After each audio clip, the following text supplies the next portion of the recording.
थोड़े दिन पहले आपने देखा होगा हरियाणा के रोहतक के बालंद में शतगामा खाप के द्वारा संत रामपाल जी को किसान मसीहा रतन से सम्मानित किया गया था। उसी सतगामा खाप के प्रधान श्रीपाल जी ने आनन फानन में संत रामपाल जी को हिसार जेल में एक चिट्ठी लिखी है और सतलोक आश्रम कमेटी की शिकायत की है। भाई और बहनों, विचार करना आप लोग, भगत हो भगत, जगत से गए गुजरे मत बनो। जो विचार संगत ने करना चाहिए था, जो विचार सतलोक आश्रम कमेटी ने करना चाहिए था, जिस बुद्धि विवेक का इस्तेमाल वर्तमान में संत रामपाल जी के भक्तों ने करना चाहिए था, उस बुद्धि विवेक का इस्तेमाल वर्तमान में जगत के लोग कर रहे हैं। सतलोक आश्रम कमेटी बेवजह इन खाप पंचायतों में सतगुरु रामपाल जी का नाम घसीटकर उनकी मर्यादा को धूमिल करने का प्रयास कर रहा है। सतगुरु रामपाल जी को एक राजनीतिक व्यक्ति घोषित करने का प्रयास कर रहा है। और दूसरी तरफ पंचायत वाले शतगामा खाप पंचायत के प्रधान श्रीपाल जी सतगुरु रामपाल जी की बड़ाई कर रहे हैं। और क्या कह रहे हैं? उन्होंने एक चिट्ठी लिखी, ये चिट्ठी आप जियों के सामने है, दास आपको पढ़ाएगा क्या कुछ उन्होंने लिखा है। यदि आप श्रीपाल जी को नहीं जानते हैं, शतगामा खाप के प्रधान को, तो थोड़ा सा आपका इंट्रोडक्शन करवा देता हूं, क्योंकि ये मूर्ख संगत इन मान सम्मान के कार्यक्रमों में जाती है। रोहतक के बालंद में भी गई थी। रोहतक के बालंद में श्रीपाल जी ने स्टेज पर अपना भाषण दिया था। थोड़ी सी झलक आपको दिखा देता हूं ताकि आप उनको जान जाओ, उनको पहचान जाओ। को किसान गौरव सम्मान की बात है, वो दिया जा रहा है तो सिर्फ संत रामपाल महाराज जी को ही दिया जा रहा है। आज तक किसी संत को ये उपाधि नहीं दी गई है किसानों की तरफ से। तो भाई और बहनों, ये थे श्रीपाल जी सतगामा खाप के प्रधान। और अकेले 90 डिग्री वाले प्रवीण जी ने ही वीडियो नहीं बनाया। जिस प्रकार इस वीडियो को देखने के बाद सतलोक आश्रम वाले 90 डिग्री यूट्यूब चैनल वाले प्रवीण जी के खिलाफ भाषण दे रहे हैं, वक्तव्य दे रहे हैं, वीडियो बना रहे हैं। अकेले 90 डिग्री वाले ने वीडियो नहीं बनाया, बहुत सारे लोगों ने वीडियो बनाया। ऐसा एक वीडियो आपको और दिखाता हूं। डिजिटल हरियाणा नाम से यूट्यूब चैनल है और ये जो पत्रकार है, ये शतगामा खाप के प्रधान श्रीपाल जी का इंटरव्यू ले रहा है। और ये पत्रकार क्या कह रहा है कि जिस प्रकार से डिग्गल की एलावत पंचायत में पंकज एलावत की तरफ से पक्ष लेते हुए सतलोक आश्रम कमेटी ने संत रामपाल जी ने शिरकत की है, इस विषय पर आप जी क्या कहेंगे, आपके क्या विचार है? तो श्रीपाल जी क्या कुछ कह रहे हैं, अपना इंटरव्यू दे रहे हैं, वो भी आपको सुना देते हैं। श्रीपाल जी के मुख से सुन लीजिएगा एक बार। एक बात बताइए, कल की जो डीगल की पंचायत थी, उस पंचायत में एक आश्चर्यजनक चीज जो है वो देखने को मिली। और वो चीज थी आपके सतगामा ने, आप उसकी अध्यक्षता कर रहे थे कार्यक्रम की। बालंद गांव में संत रामपाल महाराज का कार्यक्रम हुआ। आप लोगों ने संत रामपाल महाराज को किसान रक्षक सम्मान दिया। किसान रक्षक सम्मान था ना वो? हाँ जी, किसान रतन किसान गौरव रतन बालंद गांव की पंचायत ने संत रामपाल महाराज को दिया। और संत रामपाल महाराज की जो कमेटी है, जिस कमेटी को आप लोगों ने सम्मान सौंपा था, कल वो कमेटी जो है संत रामपाल महाराज की, वो तो डीगल गांव की पंचायत में बैठी थी। आप लोगों ने जो पगड़ी दी थी, वो लोग सब उस पंचायत में बैठे थे। इसके ऊपर क्या कहोगे? क्योंकि डीगल गांव में तो कोई सम्मान समारोह नहीं हुआ। सम्मान समारोह सतगामा में हुआ, बालंद में हुआ, और श्रीपाल बालंद उसकी अध्यक्षता कर रहे थे। इस पर क्या कहोगे? तो पत्रकार महोदय क्या कह रहे हैं? भाई और बहनों, ध्यान से सुनना, समझने का प्रयास करना। परमात्मा ने हमें बुद्धि प्रदान की है। पत्रकार कह रहा है कि श्रीपाल जी, संत रामपाल जी का सम्मान तो किया आप बालंद वालों ने, संत रामपाल जी को किसान रतन सम्मान दिया आप बालंद वालों ने, संत रामपाल जी के जय जयकारे लगाए आप बालंद वालों ने, और सतलोक आश्रम कमेटी सपोर्ट कर रही है डिग्गल की एलावत पंचायत को। तो इस विषय पर आप क्या कहेंगे? तो श्रीपाल जी तो जो कुछ कहेंगे सो कहेंगे। पहले मैं आपको बता देता हूं कि इन सतलोक आश्रम कमेटी वालों ने एलावत पंचायत का डिग्गल में जाकर समर्थन क्यों किया। भाई और बहनों, बिना सवारत के तो इस गंदे लोक में मां भी अपने बच्चे को दूध नहीं पिलाती। फिर ये सतलोक आश्रम वाले भला कैसे बिना किसी स्वार्थ के एलावत पंचायत को अपना समर्थन दे देंगे? बहुत बड़ा स्वार्थ है इनका, बड़े स्वार्थी लोग हैं ये। सतगुरु रामपाल जी कहते हैं, मतलब के बिना कोई नहीं प्यारा, स्वार्थ के बिना कोई नहीं प्यारा। भाई जब तक बैल चले हलिए में तब तक डालें चारा, जब तक बैल चले हलिए में तब तक डालें चारा। बूढ़ा हो तब नाथ काट दे वो घर घर लाठे खारा, मतलब के बिना कोई नहीं प्यारा। तो बहुत बड़ा मतलब है, बहुत बड़ा स्वार्थ है सतलोक आश्रम कमेटी को। करौथा में इनका आश्रम है, आश्रम इनको चलाना है। आर्य समाजी इनके पीछे पड़े हुए हैं आश्रम को बंद करवाने के लिए, और अकेले अपने बलबूते पर इन सतलोक आश्रम वालों की औकात नहीं है कि ये सतलोक आश्रम करौथा को सही प्रकार से चला सकें। इसके लिए इनको डिग्गल गांव वालों का, झज्जर गांव वालों का, करौथा गांव वालों का समर्थन चाहिए। इन्होंने डिग्गल गांव वालों को, झज्जर गांव वालों को खुश रखना है।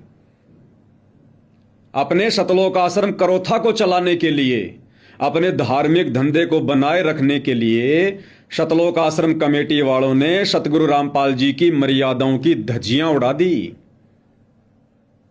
और एक पंचायत का पक्ष लेते हुए और उसमें जाकर बैठ जाते हैं। ये इनका सबसे बड़ा स्वार्थ है। आगे श्रीपाल जी क्या कह रहे हैं इस मुद्दे पर? इस पर यही है कि कुछ भगत अलग अलग तरह के होते हैं, तो वो वहाँ चले गए। हमने यहाँ 105 गांव, मेरा सतगामा नहीं था, 105 गांव थे और गणमान्य आदमी भी थे। और संत रामपाल के जो कार्यक्रम था, जो किसानों के लिए उन्होंने बाढ़ में 700 गांवों के अंदर जो पूरा पानी निकालने का काम किया था, उसके लिए हमने उनको किसान गौरव सम्मान दिया था। और वहाँ की आसपास की पंचायतों ने मुझे कहा तो मैंने उसकी व्यवस्था की थी। और जो आप कल के बारे में कह रहे हो वहाँ जाने का, वो मैंने संत रामपाल को आज एक चिट्ठी लिख दी है। भाई ऐसे भक्तों को ऐसे पंचायतों में जाके और इस तरह का एंट्री करना वो गलत है। मैंने संत रामपाल को भी आज चिट्ठी लिख दी है। आपने चिट्ठी लिखी है? मैंने चिट्ठी लिख दी है। तो सतगामा खाप के प्रधान श्रीपाल जी क्या कह रहे हैं भाई और बहनों? संत रामपाल जी की हरियाणा से लाखों की बेबुद्धि वाली संगत को चुल्लू भर पानी में डूब के मर जाना चाहिए, डूब के। अरे तुम इन सतलोक आश्रमों में जा जाके इन कोऑर्डिनेटरों की कुसंगति कर करके भी तुम इनके काल प्रेरित विचारों से भली भांति परिचित नहीं हो रहे। और एक जगत वाला व्यक्ति, एक खाप पंचायत का प्रधान जो संत रामपाल जी का भगत भी नहीं है, वो इनके घटिया मनसूबों से तुरंत परिचित हो गया कि ये कितने घटिया व्यक्ति हैं। और इस लेटर के माध्यम से, जो लेटर श्रीपाल जी ने संत रामपाल जी के नाम पर लिखा है, सतलोक आश्रम कमेटी की शिकायत करते हुए, अमन गोदारा की शिकायत करते हुए, संत रामपाल जी को दोष नहीं दिया, क्योंकि जगत वाले भी धीरे धीरे जान रहे हैं कि बरवाला कांड से लेकर वर्तमान में जितनी भी कुकर्म, मनमानी हरकतें जो हो रही हैं आश्रम कमेटी की तरफ से, ये सारी की सारी राजनीति संत रामपाल जी का परिवार कर रहा है और बदनामी मुफ्त में संत रामपाल जी की हो रही है। तो सतगामा खाप के प्रधान श्रीपाल जी ने अपनी लेटर पैड पर, उनके मोबाइल नंबर भी लिखे हुए हैं 2, कोई सोचे कि पवन दास ने लिख दी होगी, उनके दोनों मोबाइल नंबर लिखे हुए हैं, पूरा उनका एड्रेस लिखा हुआ है लेटर हेड पर।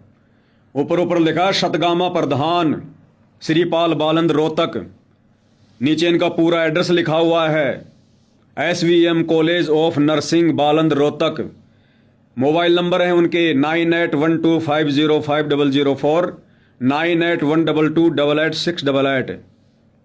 सत साहिब 26/1/2026 यानी 26 जनवरी को इन्होंने सतगुरु रामपाल जी के नाम पर यह लेटर लिखा है। संत रामपाल जी महाराज की जय। संचालक सतलोक आश्रम करौथा रोहतक, आपके चरणों में कोटि कोटि प्रणाम। समस्त सतगामा तथा बालंद। आदरणीय गुरु महाराज जी कितना सम्मान दे रहे हैं, विचार करो। तुम आश्रम वालों जहां उल्टे कर्म करके गुरु की बदनामी करवा रहे हो, और ये प्रधान जी गुरु महाराज कह रहे हैं जबकि उनके शिष्य भी नहीं हैं। और क्या कह रहे हैं? आपसे निवेदन है कि 25 जनवरी 2026 को अमन दास, यानी जो हरियाणा का स्टेट कोऑर्डिनेटर अमन दास, अन्य भक्तों के साथ गांव डिग्गल की पंचायत में पहुंचे, जिसके कारण सतगामा के समस्त जातीय लोगों को गहरी ठेस लगी है। ग्राम पंचायत मायना मेरे सतगामा तपे का हिस्सा है। वह मायना गांव के लड़के को डिग्गल गांव के लड़के ने गोली मारी है। यानी जो एएसआई प्रवीण है वो मायना गांव का है और जो पंकज अहलावत है वो डिग्गल गांव का है। आगे लिख रहे हैं कि कृपया करके आपसे नम्र निवेदन है, यानी सतगुरु रामपाल जी से नम्र निवेदन किया जा रहा है कि अमन दास जैसे प्रमुख भक्तों को इन हत्या जैसे संगीन मामलों की पंचायत से दूर रहना चाहिए। बहुत बढ़िया सलाह, बहुत अच्छी सलाह। सतगुरु रामपाल जी के ज्ञान आधार अनुसार सलाह दी इन्होंने। सतगुरु रामपाल जी अपनी वाणी में क्या कहते हैं? दुनिया से ती दोस्ती पड़े भजन में भंग, एकाएकी राम से या साधु के संग। अगर भगत ने भक्ति सफल करनी है तो फॉर्मूला बताया गुरुदेव ने। अगर दुनिया वालों के साथ में दोस्ती रखोगे, यारी रखोगे, बेवजह उठना बैठना रखोगे, उनकी पंचायतों में जाओगे, उनकी मीटिंग में जाओगे, तो कहते हैं पड़े भजन में भंग। दुनिया से ती दोस्ती, जो लोग भगत नहीं है वो दुनिया की श्रेणी में आते हैं, चाहे आपके रिश्तेदारी क्यों ना हो, चाहे आपके माता पिता क्यों ना हो। अगर बेवजह आप उनकी भी ज्यादा संगति करोगे, भक्ति में बाधा बनेगी। तो सतगुरु रामपाल जी कहते हैं दुनिया से ती दोस्ती पड़े भजन में भंग। और क्या शिक्षा दी अपने भगत को? एकाएकी राम से या साधु के संग। एकाएकी राम से यानी एकाएकी अपने गुरुदेव भगवान से लगे रहो, सत्संग सुनते रहो, सुमरण करते रहो। एकाएकी राम से पांचों यज्ञ करो अपनी, या साधु के संग, या अपने किसी भगत भाई से बात कर लो, किसी भगत भाई से मिलने के लिए चले जाओ। यह तरीका बताया गुरुदेव ने। जगत वालों के साथ उठना बैठना गुरुदेव ने नहीं बताया। और यही बात सतगामा खाप के प्रधान श्रीपाल जी संत रामपाल जी के ज्ञान आधार से 100% सही कह रहे हैं। जो बातें इन नादान भक्तों को समझ में नहीं आ रही, 15-15, 20-20, 25-25 साल सतगुरु रामपाल जी के भगत होने के बावजूद वो बातें एक जगत वाला व्यक्ति समझा रहा है। डूब के मर जाना चाहिए हरियाणा की संगत को। तो क्या कहा इन्होंने? आपसे नम्र निवेदन है कि अमन दास जैसे प्रमुख भक्तों को इन हत्या जैसे संगीन मामलों की पंचायत से दूर रहना चाहिए। इससे आपकी गरिमा व नाम को भी बदनाम करने की कोशिश हो रही है। श्रीपाल जी क्या कह रहे हैं कि महाराज जी, आपके भगत जिस प्रकार से घटिया राजनीति कर रहे हैं ना, भगत होने के बावजूद, ये आपके नाम और आपकी गरिमा को धूमिल कर रहे हैं, आपकी गरिमा को तार तार करने का प्रयास कर रहे हैं। बिल्कुल सही कह रहे हैं भाई और बहनों, हमने तो ज्ञान आधार से विचार करना है। अब गुरुदेव भगवान ने हमें चुनक ऋषि की कथा सुनाई और क्या बताया गुरुदेव ने कि एक समय राजा मानधाता अश्वमेघ यज्ञ कर रहा था, उसने घोड़ा छोड़ दिया, घोड़ा पूरी पृथ्वी पर घूमकर आ गया, किसी ने नहीं पकड़ा। चुनक ऋषि की झोपड़ी के नजदीक से सैनिक गुजर रहे थे। चुनक ऋषि ने कहा, अरे भाई तुम कहां जा रहे हो?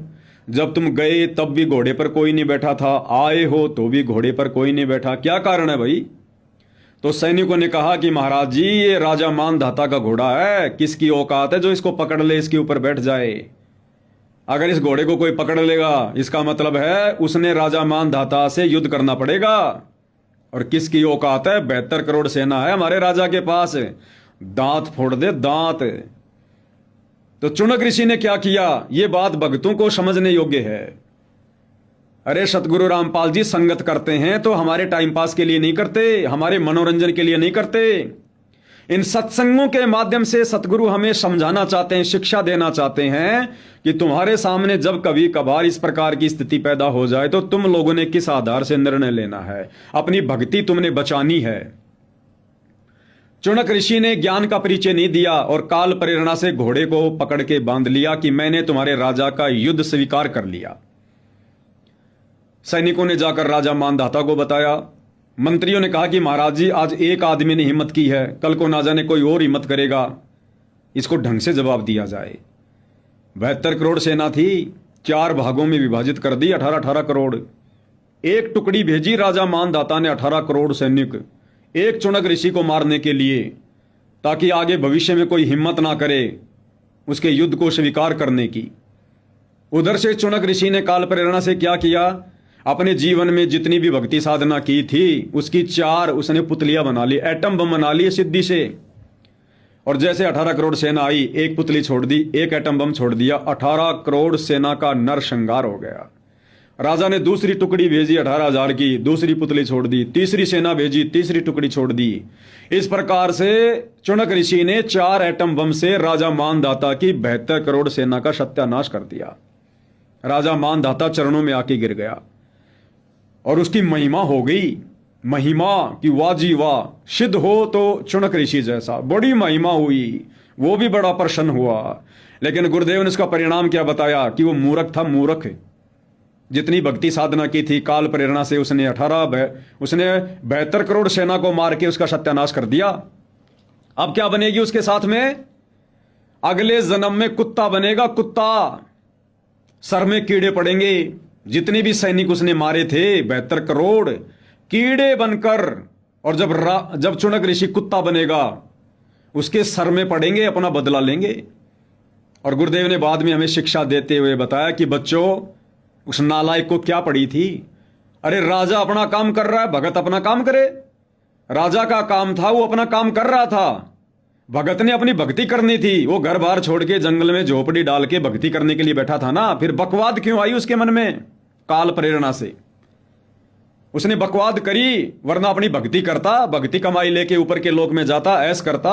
लेकिन वो भक्ति कमाई वहीं उसने बर्बाद कर दी,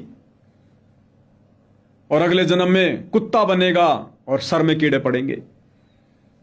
तो शतगामा के जो प्रधान है श्रीपाल जी बिल्कुल सही सलाह दे रहे हैं और कह रहे हैं, महाराज जी, अमन जैसे भक्तों को इस प्रकार से हत्या जैसे संगीन मामलों की पंचायत में नहीं आना चाहिए।